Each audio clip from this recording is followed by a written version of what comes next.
You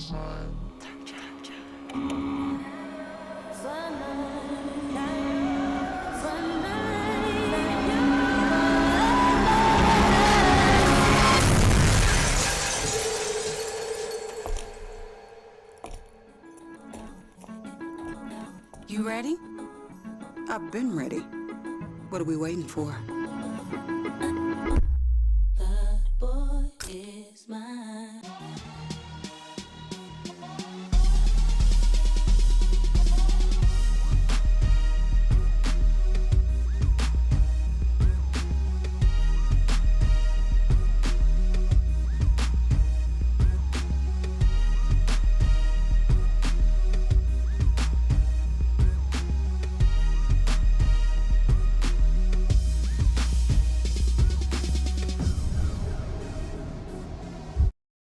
Grizz Nation, don't foul out on dinner plans. Hit Sticks Express in downtown Memphis instead. Fresh hibachi, steak, shrimp, sushi tacos, and yes, our legendary sake slushy to keep things cool. Order online with code STIX901, STIX 901, and knock 10% off your tab. It's the perfect pick and roll for game night. Sticks Express, fast, fresh, always a slam dunk. And hey, come see us at our Collierville location too.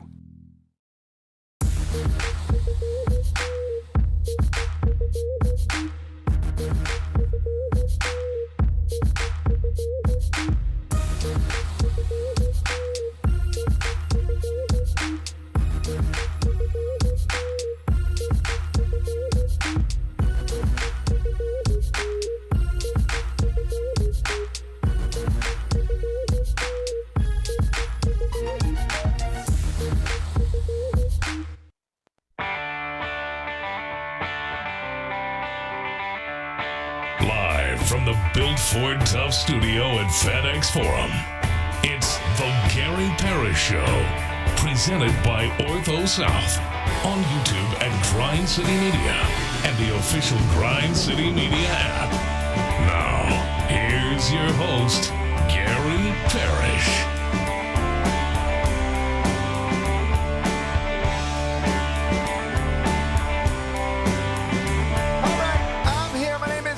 Speaking to you from Kansas City, Missouri. Bennett Doyle back in Memphis producing the program. Glad he's with me. Glad you're with me. Hope you're getting through the day best you can.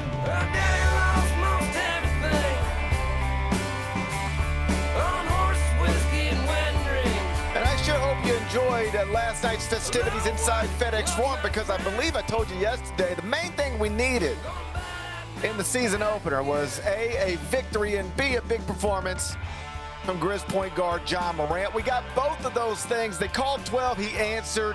It was awesome. We'll talk about it momentarily. First, though, quickly, let me set today's schedule for you. In the next segment, Mike Wallace is going to join me. He, of course, senior insider, Grind City Media. I talked to him about a number of things, including last night's Grizzlies victory over the Pelicans, but also the big headline this morning, Blazers coach Chauncey Billups, Heat guard Terry Rozier, former Grizzly Damon Jones have been arrested as part of a pair of investigations related to illegal sports betting and rigged poker games backed by the mafia, authorities announced earlier this morning. Crazy story. Talked to Michael Wallace about it. He'll be here in about 20 minutes. Finish talking to him, take a break, come back. We'll do 5 more things you need to know. Which one we'll discuss? 5 previously undiscussed stories. Among them, Big 12 Media Day was a blast yesterday. That's why I'm here in Kansas City. Got to sit down with everybody from Bill Self to Scott Drew to Kelvin Sampson to Darren Peterson. Among the topics of conversation, how are G League players suddenly eligible to play college basketball? Nobody knows. I'll tell you more about that in about 40 minutes. What had been speculated on for days is now official. Tony Vitello is leaving his position as Tennessee's baseball coach to be the manager of the San Francisco Giants. Historically unprecedented move. We'll spend some time on that. We'll do it in the third segment. Mark and Kelly got into a very public disagreement on live television yesterday about whether husbands and wives should be okay with splitting up at the airport until it's time to board the plane. I'm going to get Ben's thoughts on that. We'll do it a little later on in the show. Bengals quarterback Joe Flacco had a funny comment during yesterday's press conference.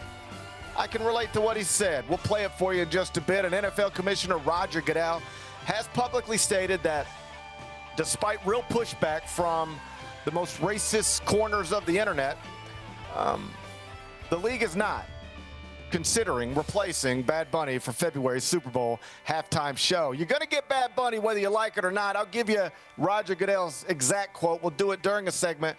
We call 5 more things you need to know. Then we'll eventually do GP's carry out and we'll call it a day. So that's the rundown. We got a lot to get to, but I did want to start where else than with your Memphis Grizzlies, because season 25 in downtown Memphis, it got underway last night inside FedEx Forum. Grizz Pelicans, it was the season opener. Started horribly, but finished just fine. Final score, Grizz 128, Pelicans 122.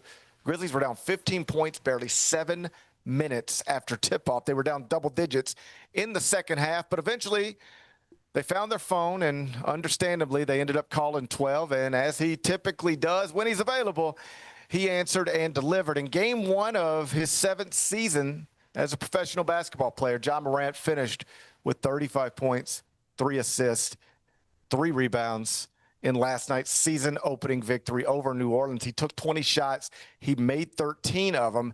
He was awesome. The Grizz are 1-0. Big Bet Bennett, you were inside the building for what looked like a fun night. What did it feel like? What did it sound like? What did it look like? It was a fun night. Great crowd. It was lit. All the fanfare. Moneybag brought the team out, and that was really cool. And you had Carla Thomas and Shinedown perform at halftime. It was just, the Grizzlies just do it really big on opening night every year, but this one's a little more meaningful because it's the 25th season in Memphis. And I just thought it was a blast. It was a great way to start the season. Great to get a win. Like you said, it was you go into halftime, you're like, oh God. And man, they just came out in the second half and got after it. Coach Islo even said so in the post-game press conference, that like they kind of asked him, what adjustments did you make and everything like that. He was like, man, the players just wanted it. Like they just wanted it in the second half of that game. They had a bit of a block party, had 12 blocks, should have been more. It was awesome, dude. It was so good. Everything was great. Not to get off track, but did you see the Peyton Manning quote about halftime adjustments a few months ago? He was talking about this, and he said it's incredible to him how often he can turn on a television or a radio and hear about halftime adjustments. And he said in reality, in his life, it's not really a thing. He's like, you know what you do at halftime? At least at football games, you use the bathroom and get an orange. Right. And then you go back out and you play the second half. He's like, the idea that everybody's in there just adjusting. I'm not saying it's not a thing, because I literally talked to Grant McCaslin at Texas Tech yesterday, and he was talking about things he does differently at halftime, and Wes Miller at Cincinnati. So it can be a thing, but I thought Peyton talking about it was funny. He was like, I never made a halftime adjustment. I just went to the bathroom, got a couple of oranges, and then went back out and played. The most important thing that happened last night is that the Grizzlies finished with more points than the other team. Started 1-0 and had a successful night. But once that was handled, I really did think that the next most important thing that could happen would be that the successful night was at least in part a byproduct of a big night from Ja Morant. And he delivered. He was the star and provided a reminder, not just for Grizzlies fans, but I think the NBA, broadly speaking, that when he is healthy and on the court, he is still one of the most unbelievable basketball players in the world and really difficult to stay in front of. I mean, Herb Jones had the assignment for parts of last night. He's one of the best on-ball perimeter defenders in the world, and he just gets real uncomfortable because he just moves in a way 99.99999% of humans with a basketball cannot move. He is really difficult to stay in front of, and you saw that one possession after another after another. He had the ankle thing late, but never left the game and obviously closed strong. Are you concerned at all that the ankle could be a thing that pops up today? I would not be shocked if he's on the injury report, just as questionable maybe, but I think he'll still play on Friday. He finished that game. He did not look bothered by it at all the rest of the game. So, we'll see. I know that when you talk about guys play on adrenaline and stuff like that, and so the pain could come today right after you sleep on it. But if he pops up on the injury report, I wouldn't be surprised. But I bet we see him play this weekend. I hope so, but he definitely rolled it. He sure did. You could go back to the replay and see that he clearly rolled the ankle, but he did stay in the game and closed strong and was in good spirits afterward doing the post-game interview with Rob Fisher. Among the other highlights, how about that debut from Cedric Coward? He was the one everybody wanted to see. Came off the bench and 5 of 5 from the field, 14 points, 3 rebounds, 2 steals after not making a shot. Not one in his preseason debut. He did not miss a shot in his regular season debut, as Josh said afterward. That's pretty good. Not every game's going to be like that, but if you wanted to be encouraged by your lottery pick, you left FedEx Forum last night being encouraged by your lottery pick. Dude, and he had a sick block on Zion late in that game. He was... he lived up to the hype last night, at least for the first game. It was not the best preseason, I don't think, but man, he was incredible last night. I guess we got. Yeah, he was 3 of 26 from 3 in the preseason. I think probably not coincidentally didn't take a 3-pointer last night. Everything was inside the arc. 5 of 5 from the field, 14 points, 3 rebounds, and 2 steals. And I thought one of the more interesting coaching things that came out of last night's game was the way Thomas Isolo handled what is traditionally viewed as foul trouble, whether it was with Jock Landale or Jaren Jackson Jr. As many have pointed out, Jaren picked up his 4th foul in the second quarter and yet still played 9 minutes in the third quarter. This is not something every basketball coach at any level subscribes to. It is something I've written columns about at the collegiate level. The way foul trouble, or at least the perception of it, can lead to coaches benching their players in a way that is counterproductive. There's actually no such thing as foul trouble. That's a made up term that suggests you are at risk of fouling out if you continue to play, but there's no guarantee you actually will. So some coaches, let's just talk college basketball, because this is a pretty common thing. If you get 2 fouls in the first half, there are some coaches out there who auto bench you. You get 2 fouls in the first half, even if there's 16 minutes left and you're my best player, we might just sit you down for the rest of the half and make sure that when we're starting the second half, you've only got 2 fouls on your record. You got 3 more to give. And even though some coaches strongly believe in that, the pushback has always been, but what if the game's over by the time the second half gets here because you just bench your best player for 16 minutes? And now you're down 21 points at the half. So congratulations, your best player is back on the court in the second half, but you're down 21. And even if he plays well, you're probably not coming back. So you just ended the game by taking somebody out with 2 fouls? Why are you doing that? Yeah. Yeah, go ahead. Yeah, go ahead. No, go ahead. No, I was just going to say, I completely agree with that. And I think that until Zach Edey comes back, we're just going to have to accept that it's probably going to be this way. Like, this is not going to be the last time we see Jaren foul out of a game, but at least before Edey gets back, right? Like, you've got 2 real guys that are true bigs that you trust out there in Jaren and Jock Landale. Santi's more of like a tweener hit. Santi was good last night. People were talking bad about Santi last night. No. Santi was good last night. Maybe not in the scoring department. He was good in other departments. But yeah, as far as the foul stuff, it's gonna happen, right? You kind of have a lack of bodies right now in that front court. And I agree. Like, you got the win, so like you let it. And I know he fouled out, but you let him play through it. And the sixth one was BS, by the way, GP. The sixth foul was such BS. That's a bit of a reputation thing with Jaren that he's just going to have to overcome with the refs, but that foul was bad. That was rough. Here's my larger point.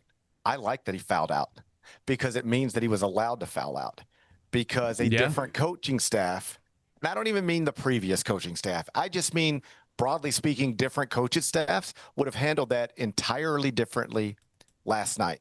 There are coaching staffs who would not have wanted Jaren on the court for the bulk of the third quarter, given that he entered the third quarter already with 4 fouls. They would have wanted to ensure that they save those fouls for the fourth quarter, for the stretch run, so that he's there to close the game. What Thomas Isolo decided to do, and seems to be a mindset thing with him, like this is not going to be the last time you see this. This seems to be the way he coaches. He decided, and I side on this. This is the argument I have made previously. He has decided we're already down. Jaren's immensely important to what we do.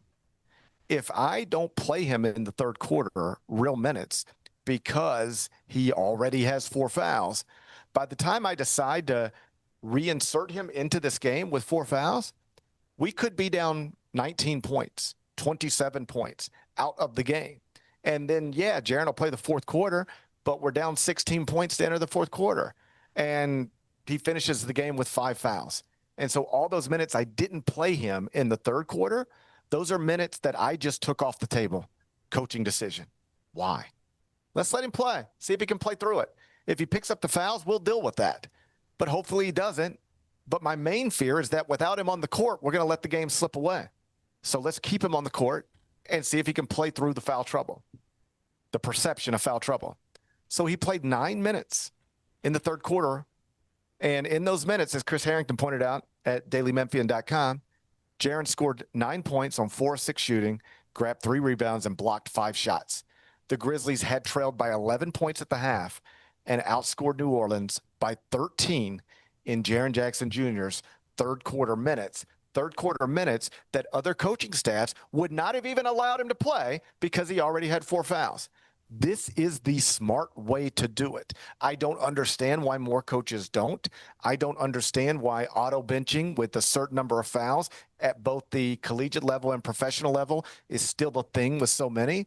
But this is the smart way to do it. And I would argue that if you didn't do it this way last night, you're not 1-0 right now. You're probably 0-1 because in the non-Jaren minutes that you would have had to play with him stuck in foul trouble, you would have perhaps let the game slip away from you. And by the time he comes back, you can't catch up anyway.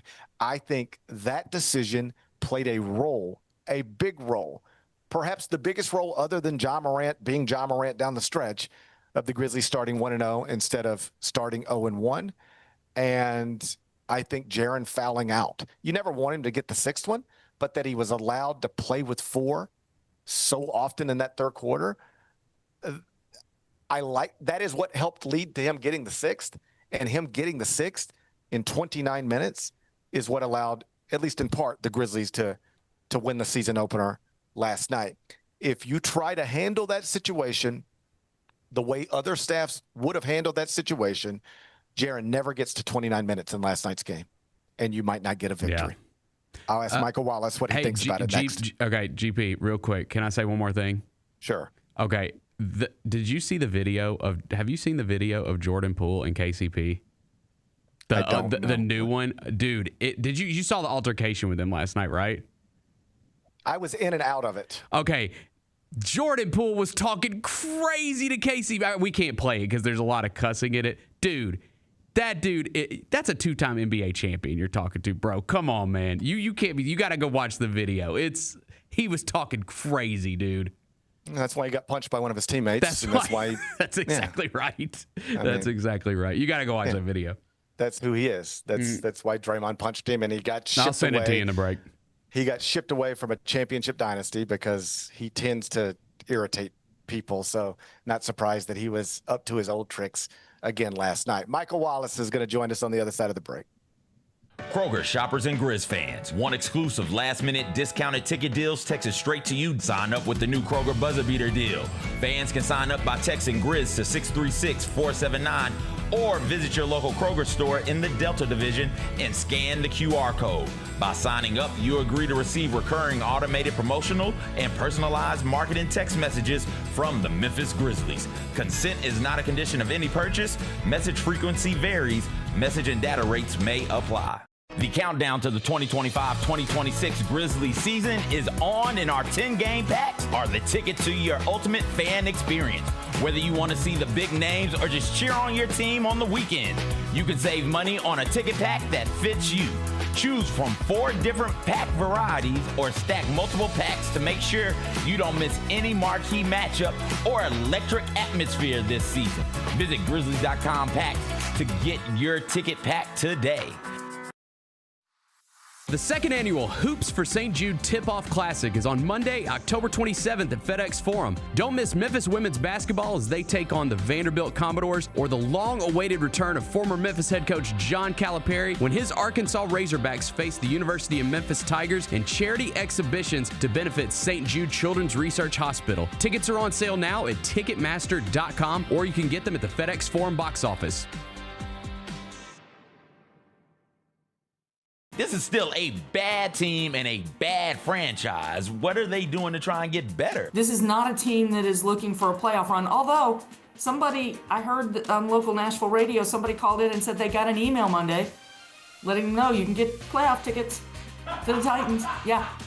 Tune in to the Jessica Benson Show with CJ Hurt live every weekday at 8 a.m.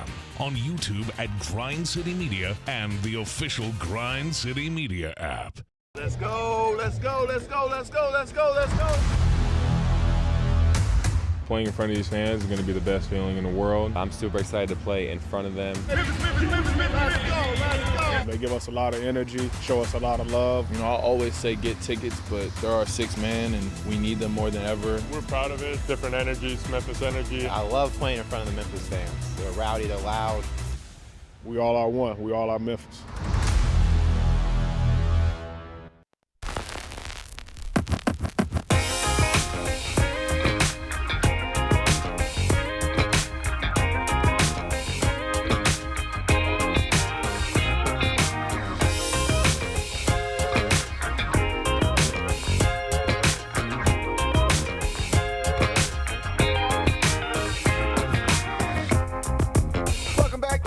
Show presented by Ortho South. I'm in Kansas City, headed home just as soon as this show's over. Michael Wallace is back in Memphis. He was inside FedEx Forum last night for the Grizzlies' season-opening victory over the Pelicans, and he joins me now like he does on Thursdays. Michael Wallace, it's GP. How you doing? Hey, what's going on, Gary, man? Safe travels out there. You say Kansas City? You got to hit the Gates. You got to hit up Gates and what's my other barbecue spot there? Arthur Bryant's. Arthur Bryant's. There you go. I've done them both previously. Didn't do either this trip, but somebody had told me, and who knows if this is true, but somebody said Arthur Bryant's that it fell off. Oh, that's disappointing. That's disappointing. That's the one that's right next to the Negro League Baseball Museum, right? And oh man. That can't be the case, man. What I was told is it never recovered after COVID. I don't know if it's true. I'm gonna give it a fair day in court someday. But that's what I heard. So yeah, I'm here. You're there. You were inside FedEx Forum last night. Game didn't start well. Wasn't fun in the beginning, but Grizzlies win it 128-122. Ja Morant gets 35. Michael, I really did think like last night was important for all the obvious reasons. But that you needed a win, and not just any win, but a win that could help remind people one of the most talented players in the world calls Memphis home. And we got that last night in the fourth quarter. I know later in the night, another unreal human did unreal human things on a basketball court, and that dominated the conversation, and we'll get to that. But what did you make of Ja Morant, 13 of 20, 35 points last night in his season debut in season 7? I talked to Job before the game at shoot around, and we normally do our thing right before the season starts, and I give him credit because he remembered, hey, let's sit down and let's knock this out at the beginning of the season. So I appreciate Job's time in terms of giving me that one-on-one after shoot around. Now the thing about it was that he was coming off of missing all of preseason. And anytime Ja Morant has missed time, whether it's injury or suspension, he doesn't need to ramp up. When he's on the court, he's Ja Morant, right? I mean, that's just one of his gifts, one of his talents, God-given ability, or whatever you want to call it. He just, when he's on the floor and available and engaged, he's capable of being a top 10 player in this NBA. And he showed that last night. Again, it's game one. It's against the Pelicans. I don't think that Pelicans team is going to be really good this season at all. But I do know what I saw last night, and that was the Grizzlies overcoming some early struggles, bouncing back from some second half adversity as well. And they went to Ja Morant and Jaren Jackson Jr. in that second half, and they delivered. And that's what you need every night from these guys as long as they're healthy. Cedric Coward made his NBA regular season debut last night. The lottery pick was 5 of 5 from the field, 14 points, made impactful plays on both ends of the court. We're not going to get that every night. For rookies, it can be a roller coaster. Cooper Flagg showed us that last night, but 5 of 5, 14 points, and a season-opening win off the bench. That was nice stuff from Cedric Coward, wasn't it? No question about it. And I think, as Tuomas Isalo pointed out, the plus 24 is what stood out. The perfect shooting was great because this guy was shooting 31% from the field in the preseason and 11% from three-point range during the preseason as well. So shots weren't falling for him for 5 games during the exhibition stretch, and he couldn't miss in his, NBA debut. So, somewhere in the middle, he's going to have a really good rookie season as long as he continues to play with the effort that we saw on both ends of the floor. This is an impactful guy. He's athletic. He's not afraid to take on the challenges. And the biggest play he made was that block, that wall-up block against Zion Williamson. Not everybody's going to be willing to stand in front of Big Z like that. And for Cedric Coward to do it, that says a lot about where his mindset is. I thought one of the more interesting coaching decisions last night was the way Coach Isalo decided to handle the perception of foul trouble. He clearly is one of the coaches who doesn't subscribe to it the way so many others do, because there's a different coaching staff that would have handled last night differently, specifically as it pertained to Jaren. He picked up 4 fouls in the second quarter. A lot of coaches in the NBA would have held him back in the third quarter to have him ready for the fourth. Isalo, I think smartly, understands that there's really no point in having your all-star big available in the fourth quarter with only 4 fouls if the game's over by the time you put him back into the game. So let's let him, as a veteran, try to play intelligently with 4 fouls in the third quarter and see if we can get back into this thing. And by allowing Jaren to play 9 minutes in the third quarter with 4 fouls, the Grizzlies went from down 11 to up 2. I believe they outscored him by 13 in those 9 minutes. And Jaren, I believe earlier I said, ended up playing 29 minutes. It was actually 27, but the point remains the same. He never gets to 27 minutes in last night's game if you handle the perception of foul trouble the way so many coaches do. And I think it's reasonable to suggest you might not win the game if he doesn't play those 9 minutes in the third quarter. What did you make of Isalo's decision to allow Jaren to, for lack of a better phrase, play through it? I thought that was the most fascinating game within the game. That was the most fascinating development of that game last night, was the way that Isalo, elicited the trust from Jaren Jackson Jr. and it backfired on him in that second quarter. I write about this. My piece is coming out in terms of looking at the takeaways from last night going into the 2-game back-to-back set coming up Friday and Saturday at FedEx Forum.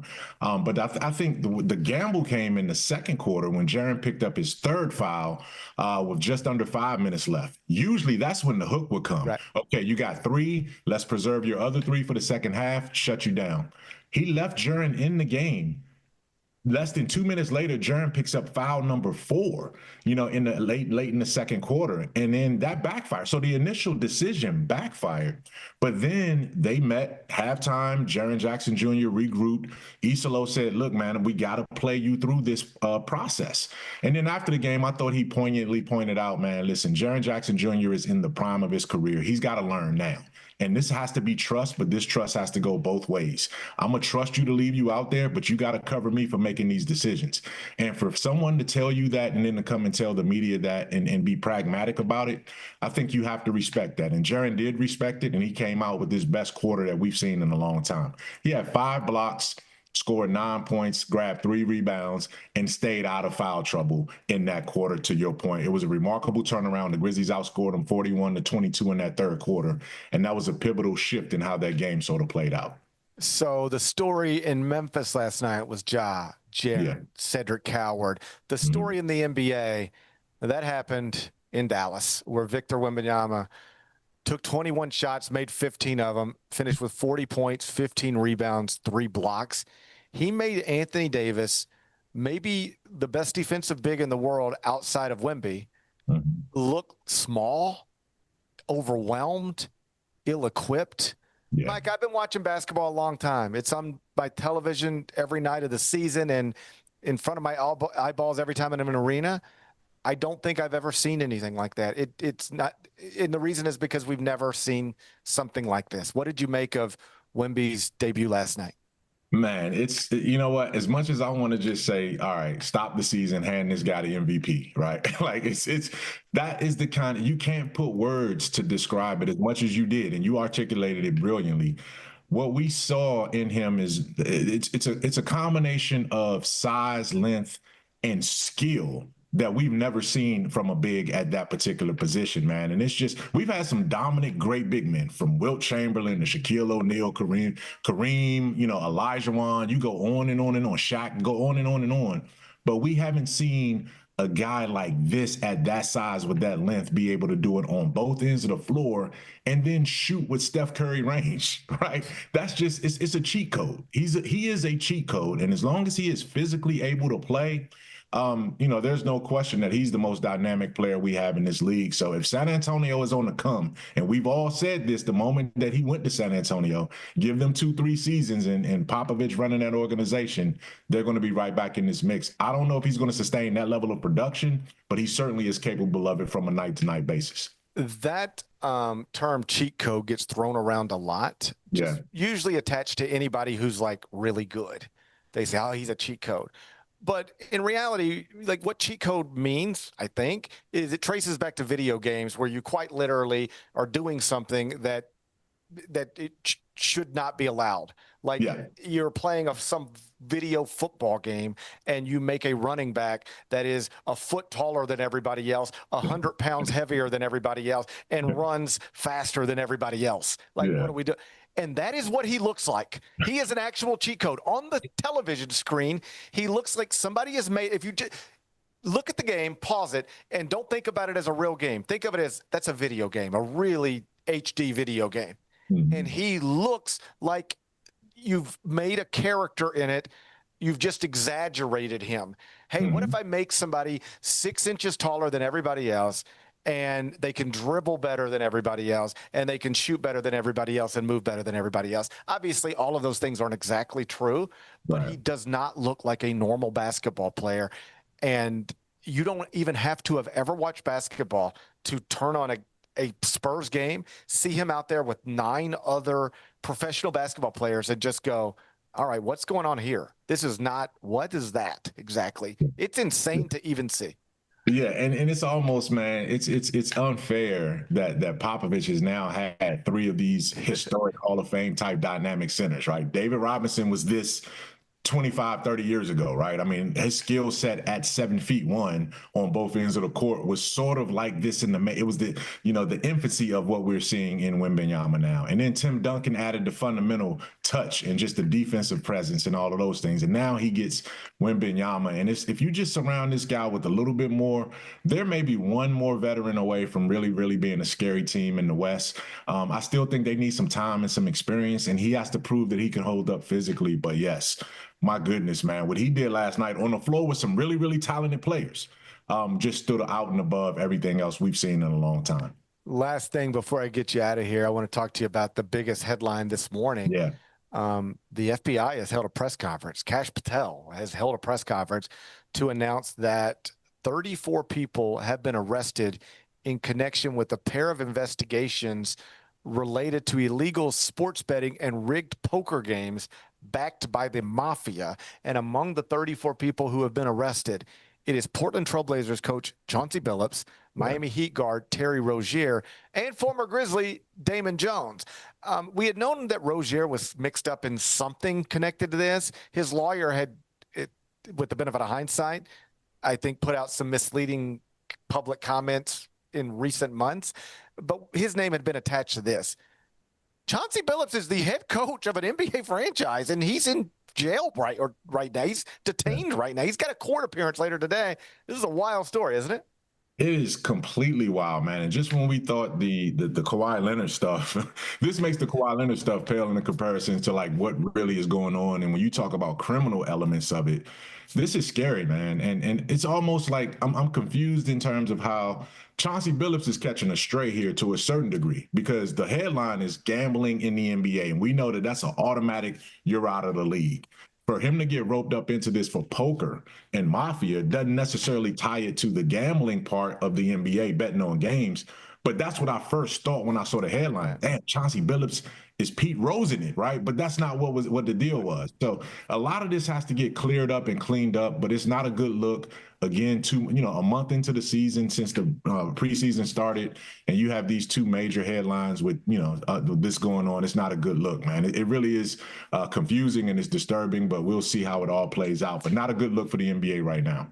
Terrific stuff as always. It's Michael Wallace, Grind City Media. Make sure you find him on X at @MyMicCheck. We will read your piece when it's up later today at grindcitymedia.com. You're the best, buddy. I appreciate your time.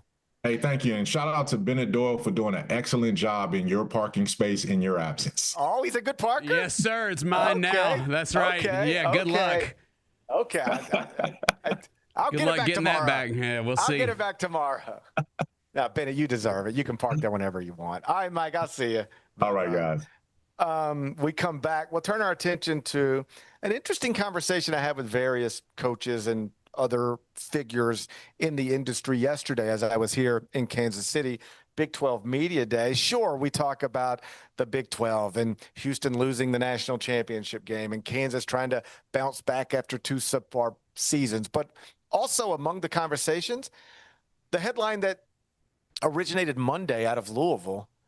Louisville has secured a commitment from a 21-year-old basketball player who has spent the past 3 years playing in the G League. Like, this dude played against the Memphis Hustle, and soon enough he'll be playing against the Clemson Tigers. This is obviously unprecedented. An American-born player spending 3 years as a professional in the United States and then bouncing back to college.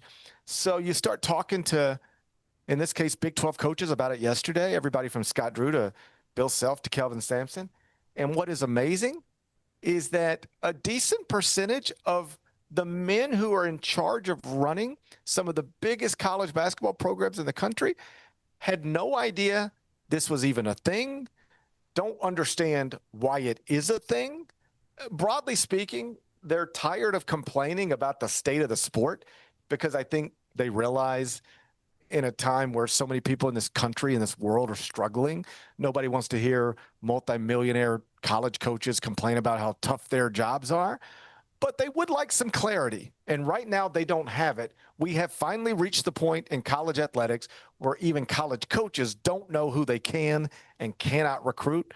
They do not know what rules they have to follow and don't have to follow. I'll expand on that next. It's the Gary Parrish Show, presented by Ortho South. Nate Bargatze. Look, I say a lot of dumb stuff. I try to keep it in front of large groups. Seems to go better that way. Big Dome Eyes World Tour. When you say something dumb one-on-one, it's a lot for that person. I'll say it, then I can just feel that they feel the weight of my life on their shoulders. Tickets and info at NateBargatze.com. Don't miss the Big Dumb Eyes World Tour. Nate Bargatze.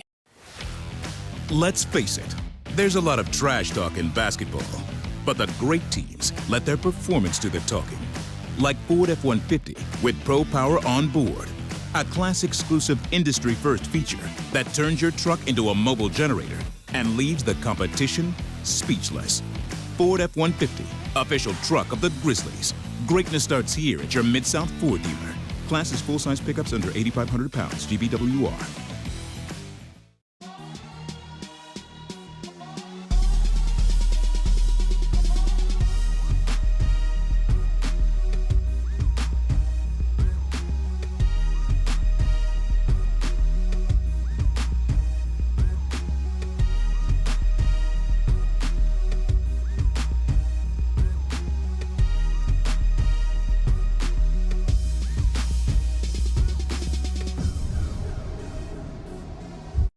Who's got the best trash talkers collegiately? Did anybody ever make you laugh?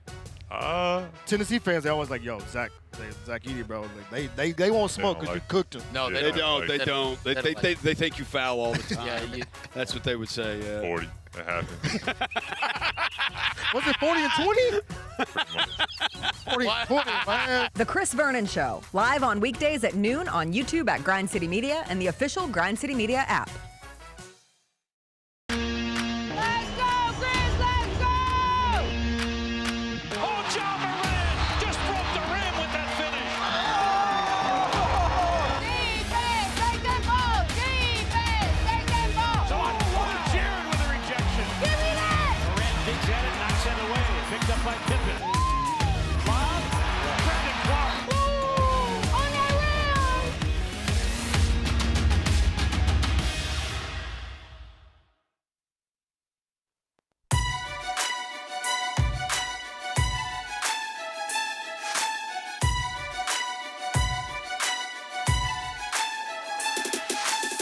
Injuries can be unpredictable, unforeseen, and unscheduled, and Ortho South understands this better than anyone. Since your injuries don't make appointments, you don't need to either. That's because Ortho South welcomes walk-ins during the weekdays, in the evenings, and even on Saturday. So next time an unforeseen injury makes an unscheduled appearance in your life, visit orthosouth.org to find your nearest urgent care location. Just walk in, and Ortho South will take care of everything, especially you. Learn more at orthosouth.org. That's orthosouth at orthosouth.org. Now, I got 5 more things you need to know. Number 1.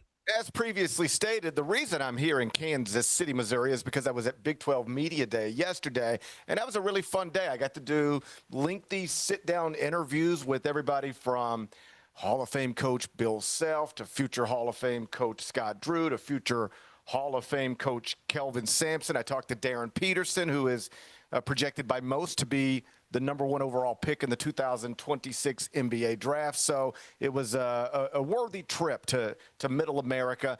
And among the biggest topics of conversation, just between media members and coaches, between coaches and other coaches, between media members and media members, was this ruling that came down from the NCAA earlier this week about a Louisville recruit. Big Bet Bennett, are you familiar with the story about the G League player getting ruled eligible by the NCAA to play at Louisville earlier this week? I am very familiar, GP, and I just want to say that if we're going to start recruiting G League players, then I'd like to get started on that. That sounds good to me.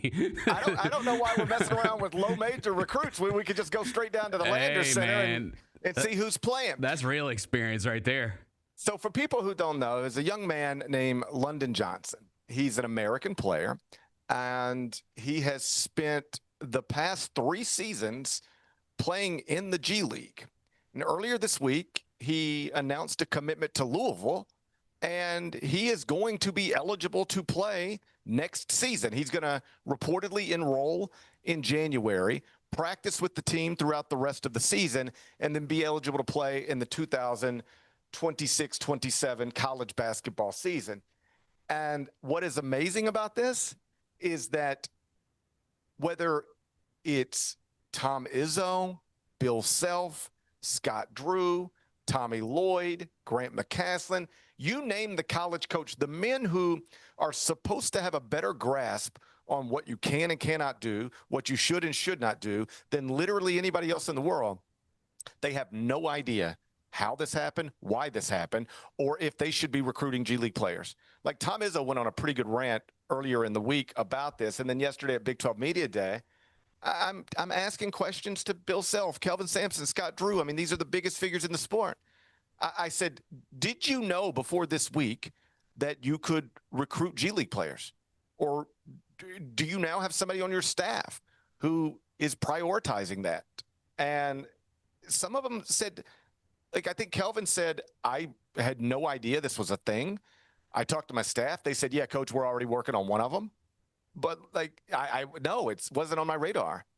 And Bill Self is like, and Scott Drew, they're like, I didn't know. I didn't know this was a thing.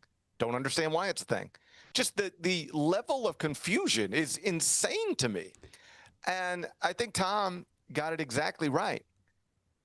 How did we go from a time where if you were ever paid a penny more than reasonable living expenses to play basketball, you were permanently ineligible to play college basketball? How did we go from that to actual professional basketball players coming back to college to make money, presumably more money than they can make in the G League, playing college basketball? Like, how did we get here? And the obvious answer is the either lawsuits or the threat of lawsuits. This is what Tom Izzo said earlier in the week. He said they're scared of getting sued, so they're just signing off on this. He said, but at some point, and I think this is right, if you want any sort of structure to college athletics, at some point you gotta have the fight or have the negotiation, one of the two. At some point you got to stand up and say, if you want to take us to court, we'll see you in court. But no, you're not allowed to play 3 professional seasons and then come back and play college basketball. If you want to sue us for that opportunity, that's fine. We'll see you in court. At some point you either got to have that fight or you got to sit down and negotiate, develop a CBA, and create a system that is sensible and understandable for all sides. Because right now, nobody understands what's going on. Because where does it go from here? It's changed so quickly. A year ago, we were, maybe 2 years ago, learning that there were some international players who had, played professionally at various levels, and they were getting cleared by the NCAA. And we're like, okay, but that's that thing. It's not something that's happening with American players. It's just international players in a very specific set of criteria. Whatever. Then earlier this offseason, it was a G League player, but an international G League player. So somebody who grew up outside of the United States, came to America, was in the G League, is now going to go back to college. He's enrolled at Santa Clara right now. And the explanation you'd hear there was, well, yeah, okay, but he was never in the draft. He didn't grow up here. It's a special set of circumstances. That's how you explain that. Okay, but now what do we got? This is an American player. This is just somebody who, after finishing high school, decided to sign a G League contract rather than go to college. And after 3 years of doing that, is now deciding he wants to go to college, and he is cleared to play. Why? Nobody can sensibly answer that other than they're scared of getting sued, so they're just going to say okay. And if that's the truth, which no other explanation makes any sense to anybody I talk to, then where does this stop? Because what some people who are trying to tamp this down will tell you is, listen, all of these stories are pretty similar in the sense that they're all basketball players who never entered the NBA draft and stayed in it, who were never selected in the NBA draft, and who are now wanting to come back to college without ever appearing in an NBA game. So that's the similarity between them all. Anything above that, don't worry about it. Not really a thing. Okay, except for whenever somebody decides to make it a thing, it can be a thing. The only reason this is a thing is because somebody decided to try it. If I would have told you 5 years ago, a G League player calls me and says, hey, are you Gary Parrish that covers college basketball? And I said, yes. They said, hey, I'm a G League player, and I've been in the G League for 3 years, but I've decided I'd like to play college basketball. How is that possible? Could I do that? I'd say, buddy, that's just not the way this stuff works. You couldn't even imagine this. You wouldn't even try it. You wouldn't even tell somebody to try it. Yeah. You wouldn't even tell somebody to try it because it makes no sense, and it runs counter to everything we think we know about college athletics. But then an international player tried it, and it worked.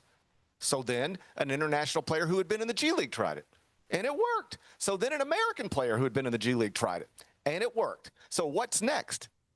People will tell you, no, the rules are clear cut. If you ever enter the draft and stay in the draft, then you're not eligible to come back to college basketball. That's the rules. I had somebody tell me this yesterday. GP, those are the rules. Okay, but you know what the rules used to be 20 minutes ago?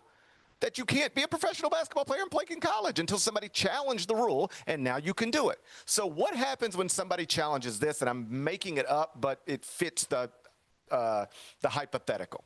Liam McNeely played at UConn last season. He was a 5-star prospect. He entered the draft, one and done, first-round draft pick. At that point, he signs a 2-year contract, and everything after that is a team option, okay? So just for the sake of the conversation, let's say that Liam McNeely, in his rookie season in the NBA, proves to be a complete bust. He cannot play, all right? Can't get on the court. And in year 2, same type of thing. Can't play. And he's got some whatever's going on. He just can't get on the court. And though this is uncommon, not unprecedented, but uncommon, the NBA franchise that selected him decides not to exercise the team option on year 3. So after 2 years in the NBA, after being a first-round draft pick, after playing 1 year of college basketball, he is now a free agent. He's out of the NBA. What happens if UConn says, hey, why don't you come back and play for us? We'll give you $2 million to play 1 season for us. You're still inside your window from when your college clock started. You're still inside that window that you need to be in. You've only played 3 seasons of basketball, 1 at the collegiate level, 2 at the professional level. The NCAA has previously told us that, you know, guys who played 3 years in the G League can get 2 years of college eligibility. So why can't you get 2 more years of college eligibility or just 1? Either way, let's test it. If they're going to approve London Johnson, what is the argument in not approving you? The only difference between you and London Johnson is he played in the G League, which is a professional basketball league, and you played in the NBA, which is a professional basketball league. Yeah, they're different leagues. One's better than the other, but they're both professional basketball leagues. So then really the only difference is you were in the draft and selected, and he wasn't and wasn't. That's the difference between whether you can come back and play college basketball or not. If so, why? And argue it in front of a judge. That's coming next. That's coming next. Yeah. When a second-round NBA draft pick who can't get a real contract gets a phone call from Bill Self and is told, at Kansas, we could get you $3 million to play 1 year of college basketball. That person's going to try it. And the NCAA is then either going to have to approve it or end up in the courtroom that they don't want to end up in. Either way, you can imagine how these conversations went with coaches yesterday. Like, these guys are tired of complaining about the way the sport has been upended and just dramatically flipped around. Like there are men coaching this sport who for years and years and years were told, whatever you do, you can't pay a player. And now it's the first thing they have to do is pay players. The job is completely different. What I gather from most of them is they're tired of complaining about it. They know nobody wants to hear multimillionaires complain about their hard jobs, right? People are struggling. So I get that. But they also would like some clarity. You know, they don't want to be bitching about everything, but they would like to understand, like, who can play for me and who can't and why. Because right now, they quite literally do not understand. Hall of Fame coaches have no idea which basketball players in this world are eligible to recruit and not. It's a weird thing. Number 2. What had been speculated on for a while is now official. Tony Vitello, the national championship winning coach of the Tennessee Vols in the sport of baseball, is now the manager of the San Francisco Giants, making him the first person ever to go straight from managing a college baseball team or coaching a college baseball team to managing an MLB franchise. It happens regularly in the NFL. Nick Saban, Urban Meyer, Pete Carroll. It has happened several times in the NBA. Brad Stevens, John Calipari, Rick Pitino, Lon Kruger, Billy Donovan, Fred Hoiberg, Tim Floyd. The list is long. But it had never happened in Major League Baseball till now. And the Giants clearly wanted him because he had a $3 million buyout at UT. And San Francisco Giants paid it and said, come on out here to the NL West. Fascinating story, isn't it? Yeah, I mean, they're forward thinking in the West Coast, you know. Numbers, analytics. I've seen Moneyball. Come on. Bennett seen Moneyball. Probably got a physical copy of it sitting at your house. Yeah, of course. So they're forward thinking out West. I am surprised that it's never happened before. And I mean, I think I said this to you yesterday. Obviously, the SEC has kind of become on a different level of this college baseball thing, right? Like it's always been pretty popular with the SEC. Now it's like, you know, one of their massive money makers, right? Like it's a real thing. Yeah, it's a real thing. SEC baseball is huge, and they're putting real money into it. And this guy he seems like one of the up and coming, like great baseball minds, right? He's he rubs some people the wrong way. I don't know the guy. I've read a lot about him. I have friends. I like his story. I have friends who have sons who have been high school baseball players who have been recruited by him. And to a man, I mean, without exception, they're all like, oh, he's great, like the best. They all love him. And so he's got an incredible reputation of, I think the term I read somewhere was he has a reputation of being a rabble-rouser. He's a rabble-rouser. Okay, that's fun. And but an incredible baseball mind, great motivator, knows how to push all those buttons. But traditionally in baseball, if the question is like, why has this never happened before? There's just always been in that sport just a real hesitancy to turn your franchise over to somebody who's never worked in professional baseball before and has only been working in college baseball, because though you are a baseball coach technically in both situations, the jobs are dramatically different. At the collegiate level, you are recruiting, you're fundraising, you're doing a lot. And at the professional level in Major League Baseball, like you have an entire front office that handles your roster. You really don't have anything to do with that. Oh, yeah, true. Yep. And so your job is really in-game decisions, managing the clubhouse, keeping that where it needs to be, managing personalities, and conducting daily interviews with the media. I mean, that's the job of a big league manager. Can you keep your team together, your clubhouse peaceful, and are you good making in-game decisions? The lineup adjustments. When are we pulling this pitcher? What are we doing with our rotation? But it's both baseball, but they're very different jobs. And in Major League Baseball, forever they had been just hesitant to do something like this. But this guy is such an incredible talent that the Giants at least are willing to go this route. And it was also somewhat controversial in Knoxville, I gather, because internet rumors had begun to try to point this back at Danny White, the athletic director, on two levels. One, the suggestion that he and Tony did not have a good relationship, that it had been strained in some way. And that, two, the reason it had been strained is because when revenue sharing came to college athletics on July 1st, and athletic departments suddenly have to decide how to split up the $20.5 million, that some of it that had previously gone to Tennessee baseball had been diverted to UT women's basketball. I figured you were going to say that. And Vitello was, and the rumor was that, and Vitello was like, hold up, like I'm trying to run the best baseball program in the sport. We won a national championship just a couple of years ago. And now you're cutting my legs out from underneath me. I'll start looking for a big league job, and if I get the offer, I'm out of here.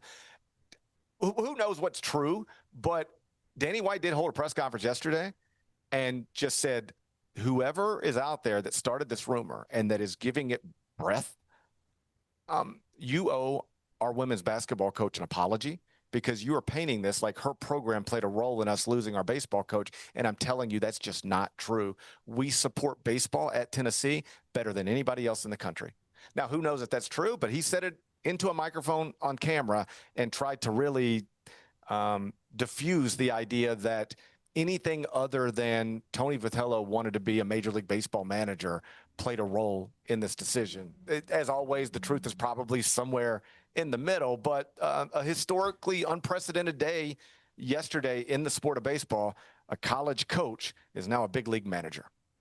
Number 4. Oh, we had fireworks yesterday. Number 3. It's number 3. It's number 3. It's a long night, bro. Counting's hard, man. Yeah, counting's hard. Come on, man. It's hard. Counting's hard. I know you think like 1, 2, 3, 4, 5. Right. I'll never screw that up. No. 1, 2, 3, 4, 5. I could even do it backwards. 5, 4, 3, 2, 1. 1, 2, 3, 4, 5. I'd never screw that up. I know you think that, but it's harder than it looks. Yeah, it's hard. That's right. It's got to be harder than it looks. It must be. Mm-hmm. Hey, we had fireworks on television yesterday. We did? Kelly Ripa. Kelly and Mark. You know Kelly and Mark. I do know Kelly and Mark, yes. Used to be Kelly and Ryan, and before that, Regis and Kelly. Before that, Regis and Kathy Lee. Yeah, I'm familiar. I think she had a Michael in there, too. Strahan. Strahan was there. I heard there was friction there. That's why that wasn't long-lasting, but yeah. Danny White said there was not, though. Oh, good. Okay. Danny White said there's no friction between him and Tony Vitello. Also said there was no friction between Kelly Ripa and Michael Strahan. Good. I have no idea. Thanks for the clarity, who to believe. Danny. Thanks. I have no idea who to believe or why the Tennessee athletic director would even know such a thing.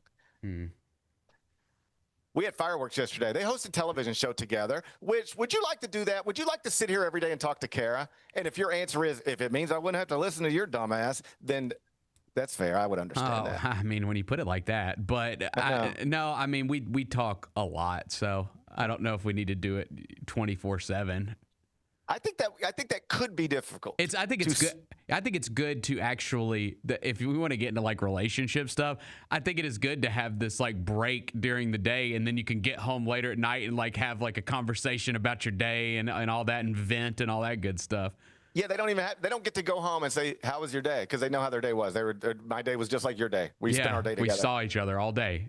You know what I bet? Here's what I bet. I bet it's awesome for some people and not so great for others. Sure.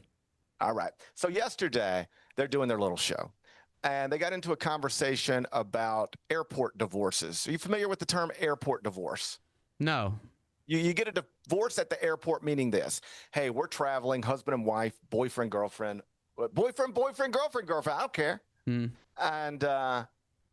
And rather than, hey, we're traveling together, we're at the airport, we have to, like, if you want to go stand in this pizza line, I must go to the pizza line with you. And if you want to go over here and look at the bookstore, I'm going to go to the bookstore with you. And if you want to go to the Sky Club, I guess I'll go to the Sky Club with you. How about we both do what we want to do? All right? So we're at the airport. If you want to go sit down and have a drink, go sit down and have a drink. And if I want to go do some shopping, I'm going to do some shopping. Either way, the flight departs at 12:35. I'll meet you at the gate at, say, 12:05. Okay. See you soon. How you feel about that? Do you need to be together because you're traveling together? Or can you split up, divorce at the airport, meet at the gate, and I'll see you when I sit next to you in the seat? I actually think airport divorce sounds like a great idea. We tend to, like, stick together, but as I'm thinking through it, the biggest fights happen at the airport. Like, the biggest arguments happen at the airport when you're going on vacation because the kids are acting bad and there's, a delay and you're rushing and you're going through security. That's, there's anxiety there. Like, the biggest fights happen in the airport. So airport divorce isn't the worst idea. It makes sense to me. It makes sense to me. We tend to stick together as well. We do, yeah. But I have no objection if we don't, because airports can be frustrating places if you allow them to be. And so, like, I could just remember Minneapolis airport earlier this year. I love getting, like, and so their little conversation got tense because then they started just like airing things out like that they don't like about each other, and they were clearly irritating each other live on TV. Okay. Best I can tell, Mark wants to get to the airport early and relax. No stress. I don't want to stress about, oh, my God, am I going to have time to check my bags? Oh, my God, are we going to get through security? Oh, my God, I wanted to eat, but I don't have time now. He wants to get there early and just have it be a relaxing experience. That's me. I'm more like that. CBS almost requires you to be that way because when they send the car for you, they don't want you getting stuck in New York and having to go back to a hotel. Mm-hmm. So they're always sending cars early. Yeah, it's more. So they want to get you there. They don't care if you're there 2.5 hours early. It's good for them. They don't want you being 30 minutes late. So the cars are always early, and I'm at the airport way early a lot, and I love it. I love it. I sit down, get a drink, go through my phone, make sure I got whatever I want downloaded to watch. Download it. If there's a podcast I want, if I need to tweet something out, I get that done. I like that. I'm more like Mark here. Kelly, it appears, she would rather not spend so much time at the airport. We'll get there when we need to get there, but the idea that I need to get there 2 hours early to just sit around, that's like a waste of time. Who are you more like? I think I run late a lot. I do. I mean, I think I'd like to be like Mark, but in reality, I run late to everything. I barely made it here this morning. I'm late to everything. You can ask Kyra. So I don't know. I also think you're projecting a little bit here because her name's Kelly. I think you might be projecting a little bit with this 5 more things right here, GP. No. We actually don't have real issues at the airport. We don't. I mean, we have had. Y'all get along at the airport? For the most part. I mean, I'm not going to tell you I've never been frustrated in the airport. We do have this source of frustration. A million years ago, I made her an appointment to go get TSA pre-check. And I said, listen, we're going to be traveling together a lot this summer. I don't want to stand in the normal line like a normal person, all right? I don't want to take my shoes off and do all that nonsense. So I've made you an appointment. It takes 15 minutes. You've got to go get this TSA pre-check done, and then it's done, and then it's done forever, or at least until you need to renew. And she did not do it and has never done it. And so then we get to the airport, and she had to wait with the normies. She has to wait with the normies, and I just fly straight through TSA pre-everything. And I'm like, I'll just meet you in the Sky Club. And so she's in the line for 20 minutes having to come through, and I'm in there sipping vodka drinks waiting on her. And I guess somebody might say, you could have waited. You could have waited with your wife. But somebody else might say, here's what somebody else might say. Yeah, I could have. But you know what? I tried to avoid this situation. I made the appointment. I explained why we needed to do this. And I should not be punished for somebody else's lack of focus. Where you fall on that? Who's right? I think you're wrong. I mean, my wife would beat my ass if I did that. I have no chance of surviving that at all. I have zero chance of surviving that. So I have to stand in line for 25 minutes. Yes, you can go over to Hudson Books and get yourself a nice piece of reading material and wait your ass right there with the normies. I have to stand in line for 25 minutes, take my computer out of my bag. Yep. Take my shoes off. And your belt. Or actually, you don't have to take your belt off anymore. You don't have to take your belt off anymore. Because you won't take 15 minutes to go to the airport and get this handled. I got to do all that stuff every time we travel. That's what you suggest. Yeah, I mean, look, dude, crazy to me. I don't even have a real ID yet. So, and they told me if I come back to the airport without a real ID, I'm not getting on a plane. So I can't. Just everything you're talking about, I can't even comprehend. Okay, I can't even comprehend it. Yeah. So it's one thing if I just went on my own and was like, yeah, I got TSA pre-check. I'm flying through. I got TSA pre-check and I tried to get it for you. I did everything I could do. I can't force you to go to this appointment, but I did everything I could do. I don't think I should have to be punished at the airport because you haven't done what we both know you should have already done. I'm going to stand on that, Bennett. Okay. All right, man. Good luck with that. I'm going to stand on that. All right. But to circle back to your initial point, I'm not projecting here. To the extent that we have disagreements at the airport, that would be it. That would be the disagreement. Everything else is typically fine. I'm not pro airport divorce. I guess I'd bottom line it this way. I'm not pro airport divorce, but I'm definitely not against it. Whatever works for you. That would be my advice. To couples traveling, whatever works for you. If you like spending time together every single minute, no matter what, do that. But if one of you likes to shop, the other one likes to sit and have a meal, and one of you likes to, there's this golf simulator at Memphis International. Maybe somebody wants to hit golf balls for 15 minutes and somebody else want to go look at the Hudson Books. That's fine too. I was going to say, you don't have a lot of shopping to do at the Memphis International Airport. Yeah, whatever. I'm whatever works for you. Yeah. Whatever works for you. I think whatever works for you. Yeah. Number 4. Joe Flacco had a funny press conference yesterday. He explained how now that he is in Cincinnati, and even was also the case in Cleveland, he is living apart from his family right now. He's married with children, and a lot of professional athletes do this. I think Kentavious Caldwell-Pope is doing it right now. Like, you get up to a point in your career where you're starting to bounce around a little bit. And if you've got young children in school, you don't want to be moving them every year. So for Joe Flacco, it's like, okay, I'm playing in this market. My kids go to school here. Now I'm in Cleveland. Move my kids to Cleveland. They go to school here. Now I'm in Cincinnati. Move my kids to Cincinnati. And they're just bouncing around new schools, new teachers, new friends, new teams. It's just too much.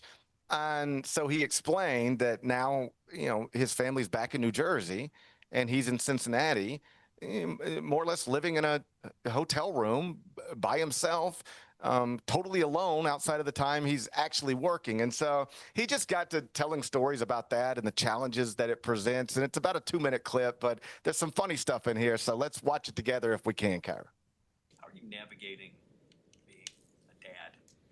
Well, this is happening. The good thing, I guess you could say, is that I was in Cleveland by myself. My family was in New Jersey. We decided to do that this year because last year we decided to do it the other way. And this year we just said, hey, let's keep the kids in their routine and, see how that goes. And there's been challenges with that. I love being there and around them and doing all those things. But at the same time, like, they get in their routine and they're having a lot of fun back at home. And early on in the season, they came out to Cleveland, and they're going to come out to this week's game. And I think there's always a challenge of sitting in a room by yourself and being lonely. So for me, it's trying to find ways to maybe stay over here a little bit longer and then, just kind of take myself out of that mindset, call home, go sit at a restaurant by myself and realize that, man, that's pretty enjoyable to do.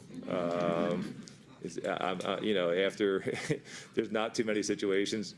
I tell people all the time. I used to see guys sitting at a bar by themselves, or just sitting by themselves eating and grabbing a little meal, and I'm like, man, I feel so bad for that guy. Like, you almost want to go join him.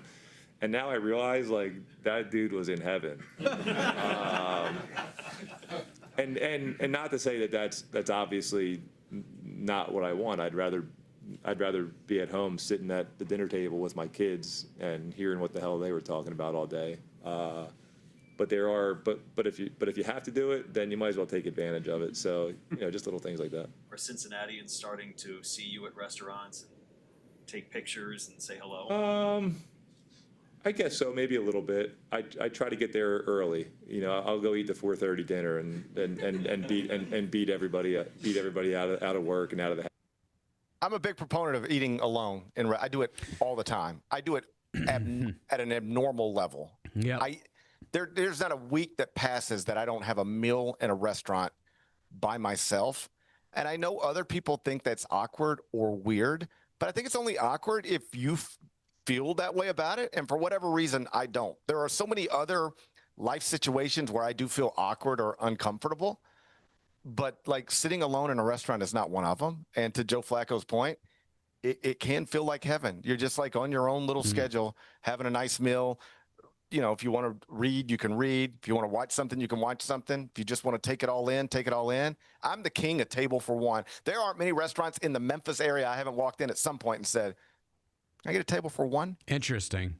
That guy's awesome, by the way. But I don't do that. Typically, like, I'll go get if I'm down here, like when I'm getting lunch downtown, a lot of times I'll go grab something to go and go sit on the river. That's kind of nice. Do you do that for real? Oh, yeah, man. That's nice. Should I do that? I've never done that. Yeah, man. Go get you something to go and go sit on the river. That's good stuff right there.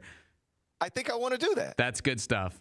So I'll do that. I mean, sometimes I'll just get stuff and bring it back to the office, but I like to go sit on the river. That's good stuff. But I do go to the movies by myself all the time. So I think that's fine too. I get the point. I do. It is a fun. Doing things by yourself is fun. Going to like Target by yourself is fun. Just a little. I don't know. You're in your own little world. It's a way to decompress a little bit, I think. Yeah, like I had dinner by myself, 2 nights ago here in Kansas City. Had dinner by myself in Chicago a couple weeks ago when I was at Big Ten Media Day. I have lunch by myself all the time. Like a very normal thing for me is to wrap the show. And I just go sit down somewhere and start working. I'll pull my computer out at a restaurant. Always table for one. I never sit at the bar. Because sitting at the bar, to me, invites things that I'm not trying to invite. In conversations, sitting at the bar feels like you're by yourself, but you ain't really trying to be by yourself. If you sit at the bar, it's courtesy to strike up conversations. Yeah, yes. I'm not trying to do that. I'm actually trying to eat and work or eat and read. Yeah, you have to welcome that, right? If you sit at the bar, you have to welcome the conversation that's coming your way. You know what I mean? Right.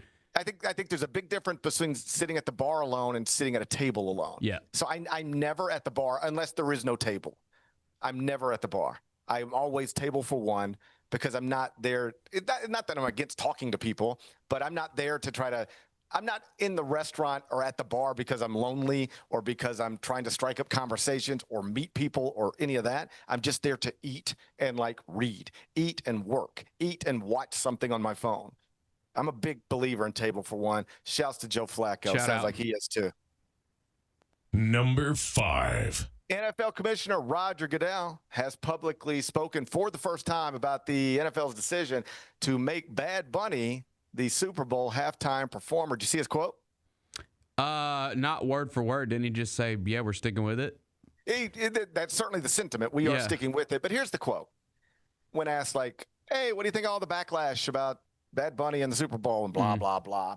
And he said, everything we do as it pertains to the Super Bowl is carefully thought through.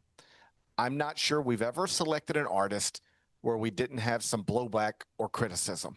It's pretty hard to do when you have literally hundreds of millions of people that are watching, end quote. I think that's right. If you want to argue that Bad Bunny, because it's going to be a non-English performance, presumably, has received more backlash than most, I'll accept that. That's probably true. But I think Goodell's right. Anything would receive backlash. Kendrick Lamar got backlash. Mm-hmm. What wouldn't get backlash?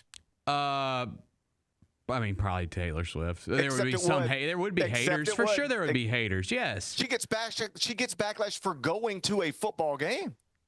You know who I don't think would get bashed? I don't think Metallica would get bashed. Of course Metallica would get bashed. I don't think so. They've become this universal thing. It used to be a niche thing in the 80s, early 90s. Now what percentage of people under 30 could recognize Metallica? But I think that the people that don't know about them, if they were to, because they're about to do this big Sphere residency, I have to go. I think that I think they would hear it and be like, "Oh, this is lit. This is really, really good. I need to." You think the kids would think Metallica's lit? I think the kids would think. I do.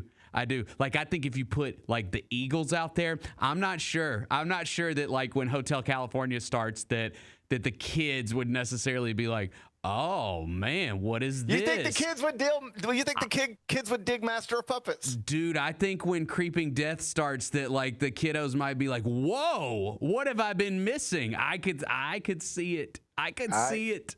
I think Goodell, if you want to argue that Metallica could possibly surprisingly impress young people with a live performance, I'll concede the point. My larger point is that I think Roger Goodell is mostly right here. Anything would get blowback. Anything would get criticism, including the biggest artist in the world, Taylor Swift. Because if they would have been able to reach a deal with Taylor and announced it, here's what would have happened next. The president of the United States would have jumped on whatever social media platform he's on and tweeted how she's not talented and this is bad, and how this is bad for America, and we should have George Strait. We should have people performing on this stage who support and appreciate the greatest president in the history of the country, and anything short of that is a disgrace. why isn't Lee Greenwood doing the halftime show? And then the same people who react to everything else he does like that would react to that. And next thing you know, we'd have a petition all the same. That's what would happen. Yeah. Yeah. So just take your blowback wherever you're going to get it and stand up to it and hope that Bad Bunny delivers at halftime of the Super Bowl. I think he will. So does Roger Goodell. That's what he said yesterday. Yeah. Be back with GP's carryout. Oh my goodness! Look who it is. Zach Edey. Hey, look at it's like the cell phone bars, bro. Give us that shot again. Give us the shot. Give us the wide shot again. Zoom out on that shot again, bro. We're the cell phone bar. We're the cell phone bar. We here, baby. I like it. We here. I like it. The Chris Vernon Show, live on weekdays at noon on YouTube at Grind City Media and the official Grind City Media app.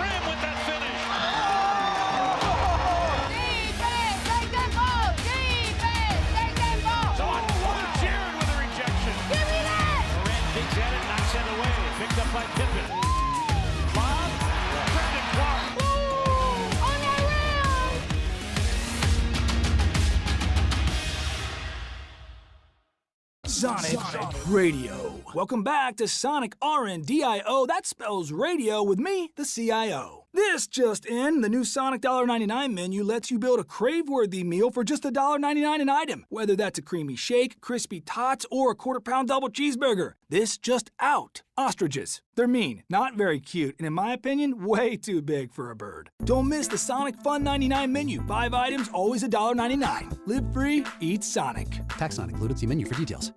Kroger shoppers and Grizz fans want exclusive last-minute discounted ticket deals texted straight to you. Sign up with the new Kroger Buzzer Beater deal. Fans can sign up by texting Grizz to 636-479 or visit your local Kroger store in the Delta Division and scan the QR code. By signing up, you agree to receive recurring automated promotional and personalized marketing text messages from the Memphis Grizzlies. Consent is not a condition of any purchase. Message frequency varies. Message and data rates may apply. The countdown to the 2025-2026 Grizzlies season is on, and our 10-game packs are the ticket to your ultimate fan experience. Whether you want to see the big names or just cheer on your team on the weekend, you can save money on a ticket pack that fits you. Choose from 4 different pack varieties or stack multiple packs to make sure you don't miss any marquee matchup or electric atmosphere this season. Visit Grizzlies.com packs to get your ticket pack today.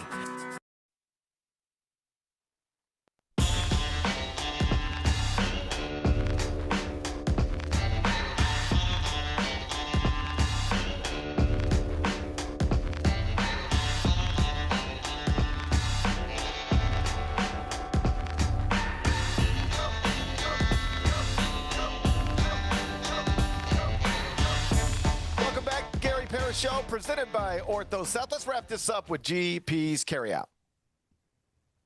It's time for GP's Carryout. One final segment filled with stuff to take with you. It's not everything you need to know, but it's most of it. What did we miss today? Congratulations are in order, Big Bet Bennett.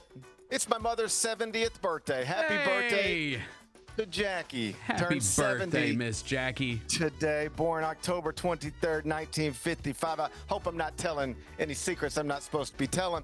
But coincidentally, I was at Big 12 Media Day yesterday, and I sat down with Kelvin Sampson, and just in the process of prepping for that interview, I realized that Kelvin had turned 70 just a couple of weeks ago, so I wished him happy birthday, belated, of course, and I said, level with me, be honest. Is 70 a big deal?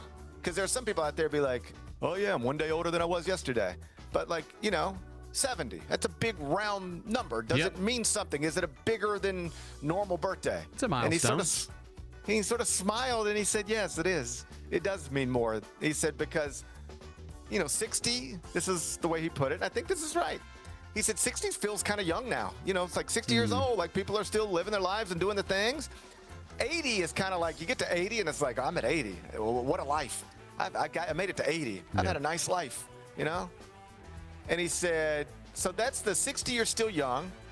80, you're like, Anything past this is pretty great. And when you hit 70, it's like you're on your way there. Yeah.